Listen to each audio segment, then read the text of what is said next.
আজকের ভিডিওতে আপনাদেরকে দেখাবো কিভাবে আপনারা নরমাল ফটোকে হাই কোয়ালিটিতে এডিটিং করবেন।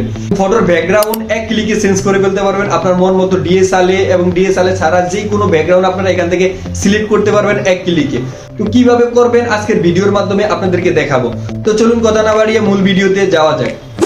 এরকম ফটোগুলো এডিটিং করার জন্য আমাদের একটা অ্যাপ্লিকেশনের প্রয়োজন হবে, সেটা হলো ফটোলিপ। ফটোলিপ অ্যাপটা আমরা প্লে স্টোরে অ্যাভেলেবেল পেয়ে যাবো। তো আমরা প্লে স্টোরটা ওপেন করে নিব। প্লে স্টোরটা ওপেন করার পর আমরা সার্চ বারে লিখে দিব ফটোলিপ। ফটোলিপ লিখে সার্চ করলে এরকম একটা অ্যাপ্লিকেশন চলে আসবে। আমার যেহেতু ডাউনলোড করা আছে আমি ডাউনলোড করে নিলাম না।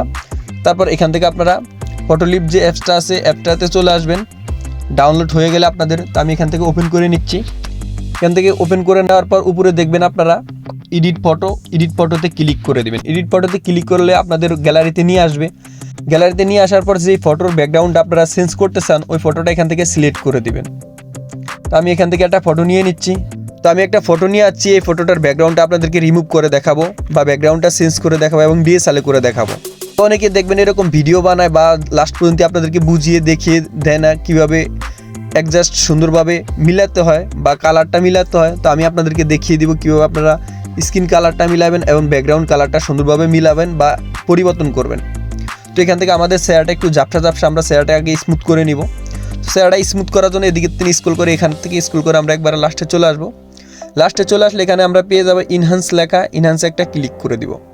ইনহ্যান্সে ক্লিক করার পর এখান থেকে একটু লোডিং নিবে। লোডিং নেওয়ার পর আমাদের যে চেহারার পেজটা আছে পেজটা একবার স্মুথ করে দিবে।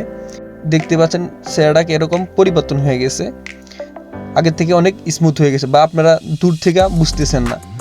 তারপর এখান থেকে টিককে ক্লিক করে দিব। তারপর এখান থেকে চেহারাটা এনহ্যান্স করার পর এখান থেকে আমরা ব্যাকে চলে আসবো। ব্যাকে চলে আসার পর স্ক্রল করে এদিকে চলে আসবো। এদিকে স্ক্রল করে চলে আসার পর এখানে পেয়ে যাব অ্যাডজাস্টে ক্লিক করে দিব। আমাদের চেহারাটা আর একটু ক্লিয়ার করে নিব। তো চেহারাটা ক্লিয়ার করার জন্য এদিকে তিনি স্ক্রল করে এখানে চলে আসলে এখানে পেয়ে যাবো আমরা শার্পনেস লেখা। শার্পনেসে একটা ক্লিক করে দিব। শার্পনেসটা এখান থেকে বাড়িয়ে যদি দিই দেখতে পাচ্ছেন ফটোটা কীরকম হয়ে যাচ্ছে। তো এখান থেকে শার্পনেসটা বাড়িয়ে করে দিব 13। দেন এদিকে স্ক্রল করে এদিকে চলে আসবো। এদিকে স্ক্রল করে চলে আসলে এখানে হাইলাইটস লেখা দেখতে পাবো, হাইলাইটসে ক্লিক করে দিব। তো আমি এখান থেকে হাইলাইটসটা একটু বাড়িয়ে দিব, বাড়িয়ে করে দিব 10। স্ক্রল করে স্যাচুরেশনে ক্লিক করে দিব। স্যাচুরেশনে ক্লিক করার পর স্যাচুরেশনটা একটু বাড়িয়ে নিব। এখান থেকে বাড়িয়ে এখান থেকে 32 করে দেবো। তারপর এখান থেকে টিক দিয়ে দিব। তার জন্য এখানে আমরা ডিএসএলআর একটা ব্যাকগ্রাউন্ড অ্যাড করব। করার জন্য এখানে পেয়ে যাব এআই ব্যাকগ্রাউন্ড লেখা। এআই ব্যাকগ্রাউন্ডে ক্লিক করে দিব। এআই ব্যাকগ্রাউন্ডে ক্লিক করার পর এখানে আপনারা অসংখ্য ব্যাকগ্রাউন্ড পেয়ে যাবেন। দেখতে পাচ্ছেন আমার ফটোটা কিন্তু খুব সুন্দরভাবে ব্যাকগ্রাউন্ডটা চেঞ্জ হয়ে গেছে। তো এখান থেকে আরও যেই ব্যাকগ্রাউন্ডগুলো আছে এগুলো যদি আমি এখান থেকে একটা একটা করে সিলেক্ট করি দেখতে পাচ্ছেন খুব সুন্দরভাবে কিন্তু ব্যাকগ্রাউন্ডটা চেঞ্জ হয়ে যাচ্ছে। তো এদিকে যদি আমরা ক্লিক করি এখানে অসংখ্য ব্যাকগ্রাউন্ড পেয়ে যাব। দেন এখান থেকে আমরা চাচ্ছি আমাদের মনের মতো করে কাস্টমাইজ করব, ব্যাকগ্রাউন্ডগুলো আমাদের মনের মতো করে আমরা সাজাবো। এখানে যদি এগুলো আপনাদের ভালো না লাগে তো আপনারা নিজেদের মতো করে কাস্টমাইজ করে ব্যাকগ্রাউন্ড ক্রিয়েট করতে পারবেন। তো এখানে কিভাবে আপনারা কাস্টমাইজ ব্যাকগ্রাউন্ড করবেন আপনাদের মন মতো। তো এখান থেকে এখানে লেখা দেখবেন, কাস্টমাইজে ক্লিক করে দিবেন। কাস্টমাইজে ক্লিক করার পর নিচে আবার কাস্টমাইজে ক্লিক করে দিবেন। তো এখানে আপনারা লিখে দিবেন টি ডিপ সানলাইট বুক লিখে দিবেন।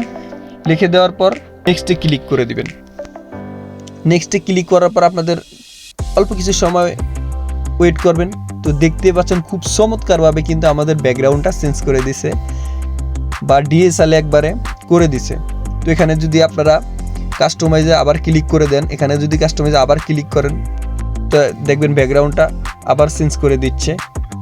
এখান থেকে আপনারা ইচ্ছা মতো যেটা আপনার পছন্দ ওই ব্যাকগ্রাউন্ডটা আপনারা এখান থেকে সিলেক্ট করতে পারবেন, কোনো ঝামেলা ছাড়াই আপনার মন মতো করে আপনি এখান থেকে কাস্টমাইজ করতে পারবেন। তো দেখতে পাচ্ছেন সুন্দরভাবে কিন্তু ব্যাকগ্রাউন্ডগুলো চেঞ্জ করে দিচ্ছে। তো এখান থেকে কিভাবে সেভ করবেন, তো সেভ করার জন্য এই যে এখানে উপরে টিক অপশন দেখতে পাচ্ছেন, এখানে টিক দিয়ে দিবেন।